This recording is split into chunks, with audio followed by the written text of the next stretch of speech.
ఈ organic powder నేనైతే కాస్కోలో తీసుకున్నా. దీనిలో అయితే only normal proper organic cold milled flax seeds మాత్రమే ఉంటాయి.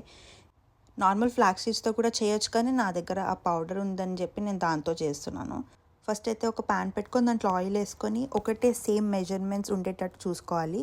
సేమ్ మెజర్మెంట్స్తో శనగపప్పు, మినప్పప్పు, ఒక 10 to 12 రెడ్ చిల్లీస్ మీ కారం బట్టి వేసుకొని, కొంచెం స్మాల్ లెమన్ సైజ్ అంత చింతపండు వేసుకొని, కొంచెం గార్లిక్ వేసుకొని మొత్తం అన్నీ మంచిగా రోస్ట్ అయ్యేటట్టు మొత్తం మిక్స్ చేసుకున్న తర్వాత మళ్ళీ హాఫ్ మెజర్మెంట్ ఆఫ్ జీరా వేసుకొని మళ్ళీ మొత్తం అంతా మిక్స్ చేసుకొని అవి అంతా రోస్ట్ అయ్యాక ఒక ప్లేట్లోకి సపరేట్గా తీసుకొని, నేనైతే ఇక్కడ నువ్వులు వేసాను, అవి కూడా హాఫ్ క్వాంటిటీయే, అవి కూడా వేసుకొని మొత్తం అంతా కలుపుకొని నా దగ్గర ఉన్న ఫ్లాక్స్ సీడ్స్ పౌడర్ మిక్స్ చేశాను మొత్తము. నేను అది సేమ్ మెజరింగ్ స్పూన్తో త్రీ స్పూన్స్ లాగా తీసుకున్నాను. అది వేసుకొని సాల్ట్ మనకి సరిపడేంత సాల్ట్ వేసుకొని మొత్తం పౌడర్ లాగా మొత్తం గ్రైండ్ చేసుకొని ఒక ఎయిర్ టైట్ కంటైనర్ బాక్స్ లాగా వేసుకొని వేడి అన్నం వేసుకొని నెయ్యి వేసుకొని తింటే సూపర్ ఉంటుంది.